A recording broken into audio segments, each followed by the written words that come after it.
आज बीजेपी के द्वारा रांची नगर निगम के बाहर धरना प्रदर्शन किया। उनकी मुख्य मांग यह थी कि ये जो धरना प्रदर्शन है इसका उद्देश्य यह था कि रांची में जो नगर निकाय चुनाव है उसको ईवीएम के द्वारा किया जाए और दलगत राजनीति हो, जिसको लेकर आज उन्होंने रांची नगर निगम के बाहर प्रदर्शन किया, जिसमें उनके तमाम कई बड़े नेता मौजूद थे, जैसे कि बाबूलाल मरांडी, सीपी सिंह और दीपक प्रकाश, ऐसे कई बड़े नेता थे। उनकी मांग यह है कि नगर निकाय के जो चुनाव है वो जल्द से जल्द कराए जाएं और इनमें जो चुनाव है जिसमें दलितों को जो कम सीटें दी गई हैं उसको बढ़ाकर ओबीसी को, दलितों को सीट ज्यादा दी जाए, इसको लेकर आज उन्होंने प्रदर्शन किया और इसको उन्होंने वहां पर अपने ज्ञापन भी सौंपा है। आइए सुनते हैं उन्होंने क्या क्या बातें कही हैं। अब हम सब लोगों ने डिमांड किया है और मैं उम्मीद करता हूं सरकार उसको गंभीरता से विचार करे और नहीं विचार करेगी तो हमारा आंदोलन जारी है, हम जनता के बीच जाएंगे। और मैंने बताया है कि वो क्यों नहीं चाहता है दलगत चुनाव और क्यों वो बैलेट पेपर के चुनाव पर वो जोर दे रहे हैं। इसके कारण 2008 से आप सब लोगों ने देखा है, तो एक बार उसको स्मरण कर लीजिए तो आप सबको पता चल जाएगा क्यों ये लोग इस प्रकार के चाह रहे हैं कि फिर बैलेट से चुनाव। जो जेएमएम के लोग हैं वो बीजेपी पे ही आरोप लगाते हैं कि पहले से ही दलीय आधार पे अगर कर दिया जाता तो उन्हें भी कोई आपत्ति नहीं थी। क्या बात करते हो, पहले तो अध्यक्ष उपाध्यक्ष का चुनाव दलीय आधार पर ही होता था, उसको किसने समाप्त किया है? आज जो राज्य के मुख्यमंत्री हेमंत सोरेन जी है, सरकार बनते ही इन्होंने इस व्यवस्था को समाप्त किया है, तो उनको पुनर्बहाल करना पड़ेगा।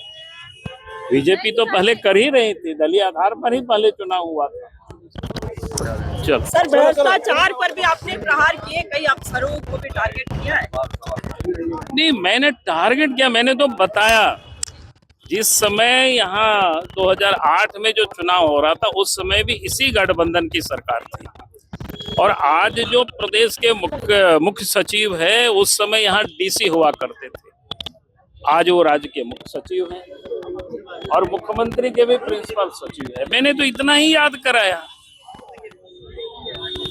और इसलिए मैंने कहा कि मतदाता को भी जनता को भी हमें ध्यान रखना पड़ेगा कि भाई ये लोग क्यों चाह रहे हैं कि बैलेट पेपर से चुनाव हो। उस समय कोई नगर निकाय चुनाव का परिणाम 4-4 दिन लगा था काउंटिंग में, सबको पता है। यहाँ रांची के किसी को भी पूछे, हो सके आप सब लोग उस समय पत्रकारिता नहीं करते होंगे, किसी से भी पूछेंगे कितना दर्दनाक था, जो लोग चुनाव लड़े थे उन लोगों से पूछिएगा काउंटिंग कैसा हुआ और क्या हुआ है, वो किसी से छुपा हुआ है। पता नहीं ये झारखंड मुक्ति मोर्चा में होता है। बिहार के चुनाव में मैंने देखा कांग्रेस के नेताओं ने टिकट बेचने का काम किया, आरजेडी के नेताओं ने टिकट बेचने का काम किया और झारखंड मुक्ति मोर्चा तो अपने आंदोलन को बेचती, एक बार नहीं अलग राज्य के आंदोलन को 7 बार बेचने का काम किया। ऐसे लोगों के जो दिल में बात है वो जुआ में आ गई है, क्योंकि वो विक्रेता और क्रेताओं का गठबंधन वाली सरकार है। इसलिए भारतीय जनता पार्टी गंगा की तरह स्वच्छ, शुद्ध और निर्मल है। यहाँ पर पार्टी का एक साधारण कार्यकर्ता राष्ट्रीय अध्यक्ष बन सकता है, लेकिन कांग्रेस में ऐसा हो सकता है क्या? आरजेडी में हो सकता है क्या? जेएमएम में हो सकता है क्या? ये तो भारतीय जनता पार्टी है जहाँ जनता का जन समर्थन भी प्राप्त है और कार्यकर्ताओं का स्नेह भी प्राप्त है। अब यह देखना बाकी रह गया है कि बीजेपी की जो मांग है वो सरकार के द्वारा मानी जाती है या नहीं, या सिर्फ ये एक ऐसा ही आंदोलन बन के रह जाता है, या और सत्ता दल इसमें क्या करता है अब आगे आने वाले दिनों में इसका निर्णय लिया जाएगा। और ऐसे ही तमाम खबरों के लिए आप हमारे साथ बने रहिए। कैमरामैन अभिषेक के साथ शाश्वत, मिरर मीडिया, रांची।